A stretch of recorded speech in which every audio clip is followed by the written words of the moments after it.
Bismillah ar-Rahman ar-Rahim. In the name of Allah, the Compassionate, the Most Merciful. Our viewers out there, Assalamu alaikum wa rahmatullahi wa barakatuhu. May the peace and blessings of Allah be upon all of you, and thanking you for joining us in the rational, the intersection of faith and reason with our guest here, Dr. Jaffar. Sheikh Idris, Dr. Jaffar, as always, good to be with you, sir. In previous episodes, Sheikh, we spoke about this harmony between Islam and science. And the more advanced we get, the more beneficial it's becoming to humanity, but it is also bringing with it some challenges. And looking into some of the work that you have done, you've actually presented a paper on genetic engineering, and I believe you called it Our Humanity and Genetic Engineering. That will be our topic for this episode, and a discussion of the paper that you presented. I was invited to a conference here in Cairo. It was on genetic engineering, and the participants were people from almost all over the world. Some of them were scientists, some philosophers, some theologians, and so on. Because this question of genetic engineering made people raise many questions, some very fundamental questions.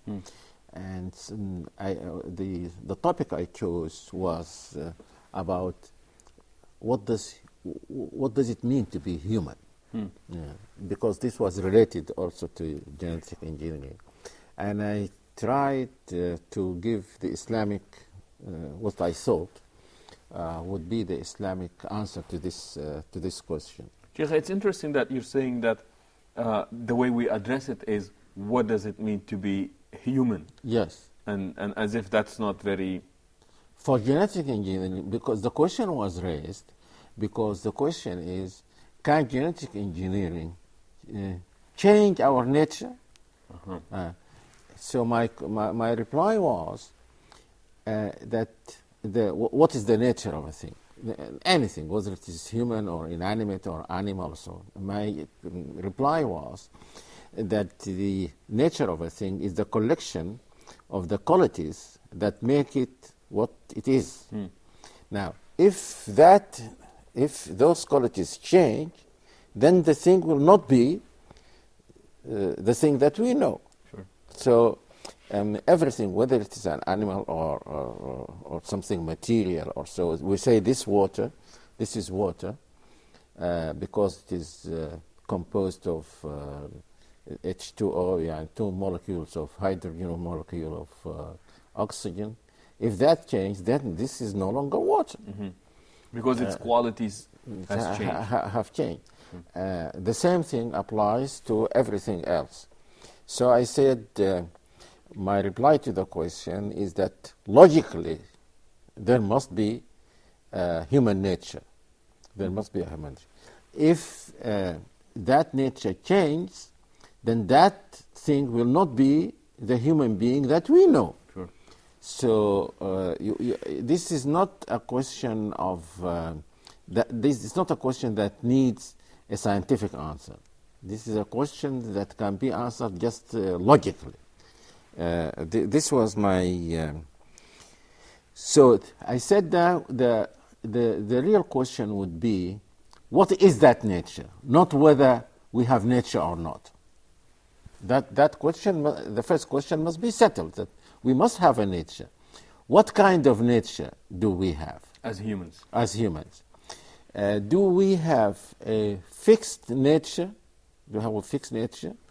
Or is our nature, as some people would say, a tabula rasa, something like a blank sheet on which our culture, the environment, and now genetic engineering can dictate what they want. So in that case, we will not be having a fixed nature. If it is a nature that is made up by culture, and culture changes, then that nature will change with the change in culture. Sure. If it changes with the change of environment, then it will not be a fixed nature, and so on. So, before we go on, what would be the implications Oh, if the question is answered either way, whether it's fixed or changing. Yes, inshallah, we'll answer this question, but I can give a quick answer to it. If we don't have any fixed nature, then genetic engineering can do what it wants, and and every time there will be a new being. If you change the nature of what we call now a human being, if you change this nature, it will be something else, and you can give it another name. If the nature is fixed, then genetic engineering cannot change that nature. It will distort the nature of the human being, and again, that will be something else, not the human being that we spoke about. So, what kind of nature do we have? I said it is obvious, for example, that we have bodies. This is something obvious. But they are special bodies. Our body is not like a body of a horse or a camel, so this is a human body. And because this body has a nature, it requires so many things for it to continue to be, and so on.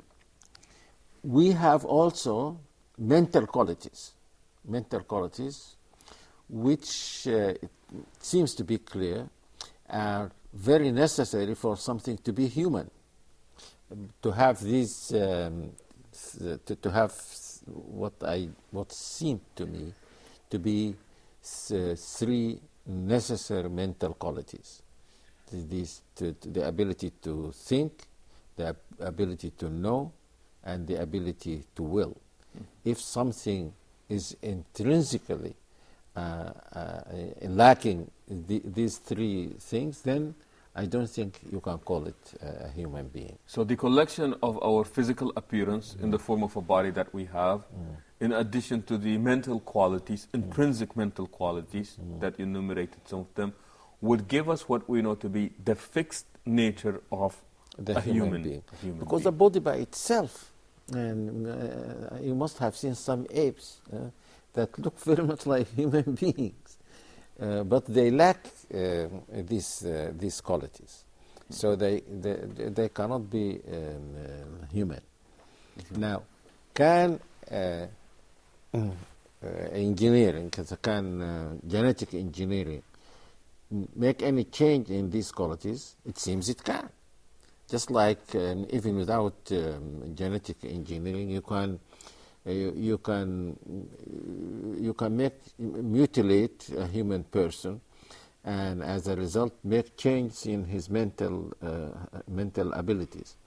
So that will not be the usual human being that we know. But because we know that this person used to have these qualities, this is not like what we call intrinsically unable to think or to know or to will. These other qualities. So if this a new being is intrinsically unable to have these, then we will not say that this is a human being.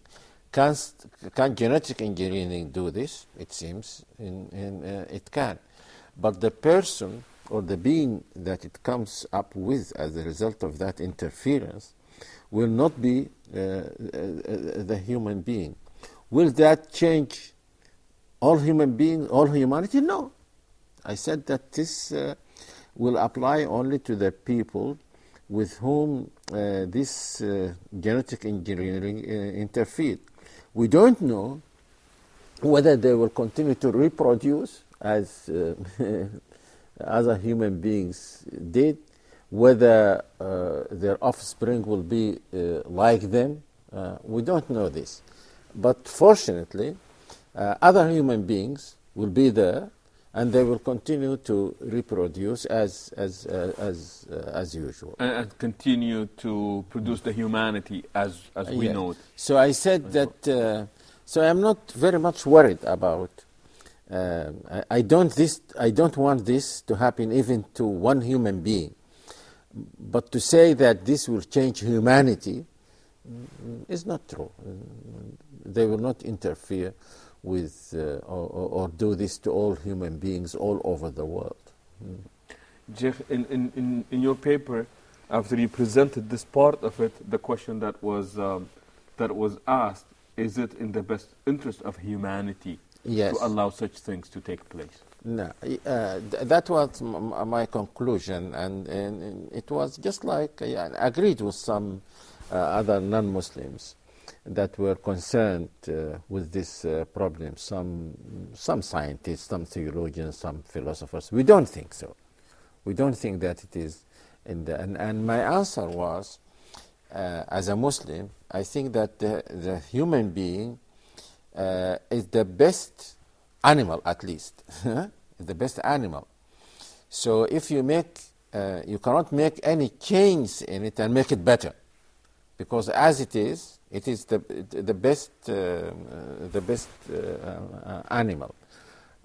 It is best than all the animals that we know. So you cannot make it an angel if angels are better than human beings. There's a difference of opinion about this among the Muslims, that it is not very clear that angels are better than human beings, because some human beings are better than angels, like the prophets of God are better than some human beings, and some angels are better than some human beings. So we are not, I don't think that the human being they create or bring about will be something better than the human being that we know. That already is out there. Sheikh, you also mentioned that within Islam there are added qualities to how peculiar or how special a human being is, in addition to the ability to think, to know, and to will, and that physical appearance as well. Yes, in fact, I said in the paper that there is something common between human beings and other creation. Many people are not aware of this. And according to the Quran, all created things have three qualities. Including the all humans. created things, whether they are animals or inanimate things or human beings, angels or so. There are four things in common to them. Sheikh, before we go on to these four things, we have to take a short break, and we will be back inshallah, so please do stay tuned.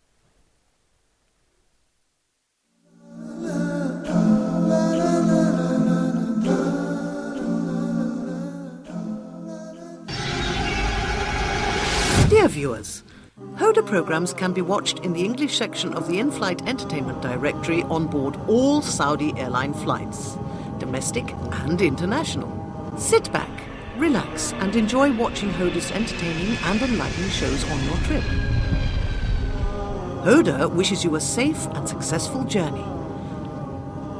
Huda, a light in every home.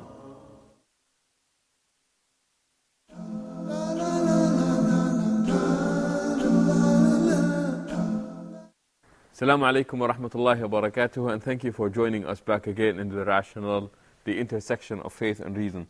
Sheikh Jaffar, before we took the break, you were about to enumerate certain things where all created things share. Yes, in their relationship to their creator.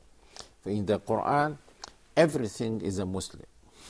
Interesting. Yes. Not every human. No, everything. When you say a thing, وَلَهُ أَسْلَمَ مَنْ فِي السَّمَاوَاتِ وَالْأَرْضِ. and a Muslim here means? And the same meaning. It submits. It submits to its creator. So Islam, in fact, has there are three categories of Muslims. One is that all creation is Muslim. The second, that all those who accepted the messages of earlier prophets are Muslims.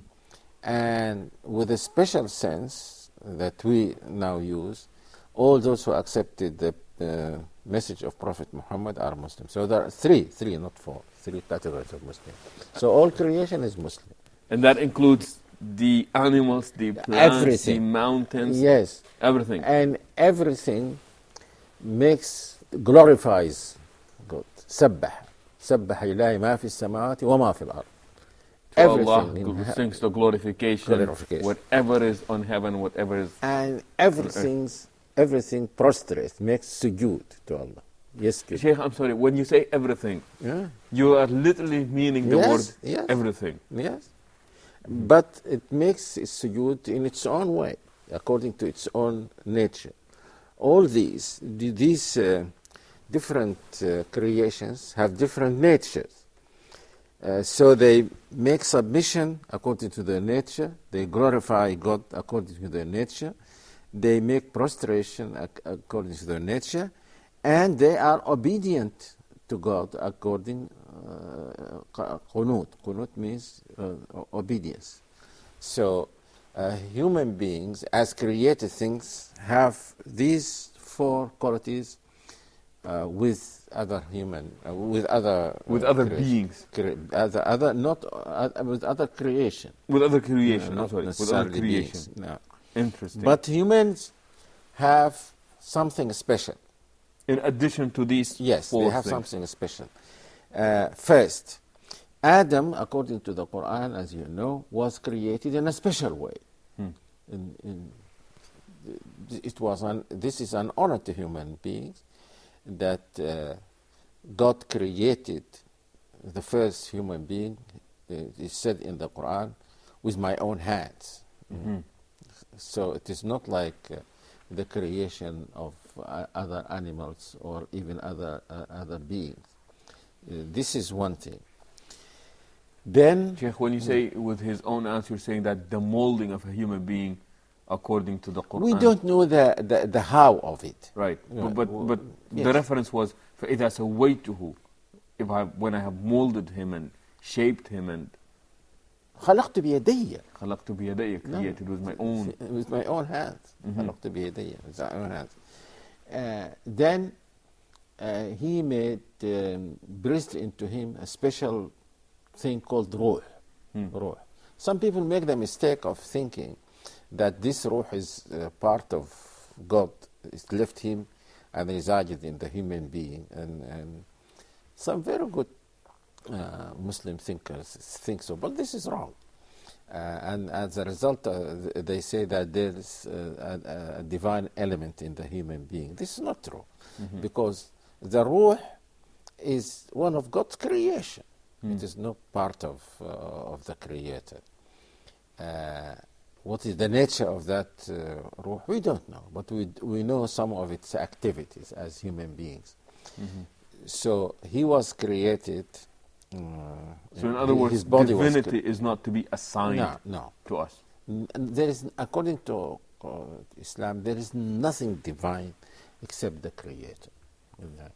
Now, and it seems that because of this, there was a further honoring of the human being, that God made all the angels prostrate to Adam. And that's where the shaitan, Satan, refused to do this, and he said, he argued that Adam is created from mud and I am created from fire, so why should I prostrate to him? One Muslim theologian said, why did he think that fire is better than mud?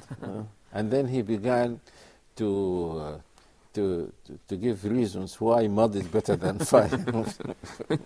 Mud is better than fire. Then, according to the Quran, Allah, the Creator, made all this creation around us subservient to the human being. This creation, and the place of human beings in this world that we see is a special place. the earth was created for him, the sun, and for him animals, for him plants, and so on. So Allah sakhar, I mean, made everything subservient to the human being. And also God gave him dignity that you spoke about in the وَلَقَدْ كَرَّمْنَا بَنِي آدَمَ. Indeed, we have honored the children of كرمنا Adam. بني آدم وحملناهم في البر والبحر. حملناهم في البر والبحر.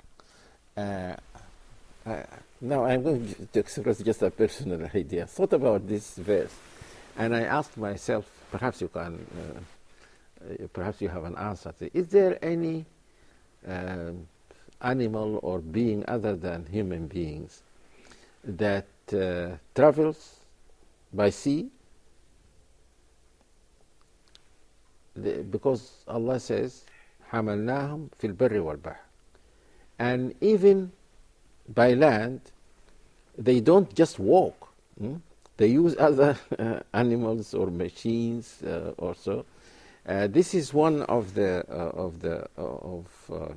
this is one of the ways in which God honored human beings. It made it easy for them to use other things for traveling, whether in the sea or in the land. And Shaykh, and that's expressed in so many places in the Quran, and I think collectively, I believe in Surah Al-Baqarah, سَخَّرَ لَكُمْ مَا فِي الْأَرْضِ جَمِيعًا.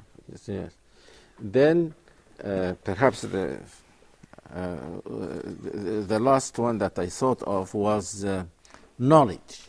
So the human being is made up of these two distinct. It's very clear that these are two distinct entities: body and soul.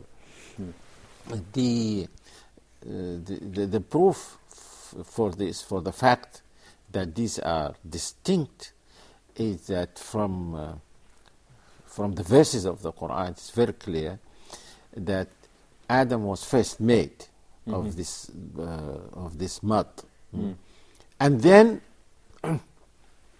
the ruh, the spirit, was breathed into him. So the spirit is something different from the body. Also, a person, and this is something I found interesting when I was writing this paper. Perhaps some people will find it puzzling. It seems that what is meant by the soul is not just the thing that makes a person alive, because even animals are alive, but they don't have this special soul that God breathed to. And there's an evidence also in the hadith. You remember the hadith that when the soul breathed into the human being, after about 40 days. Right. But before that, it was alive. That's why some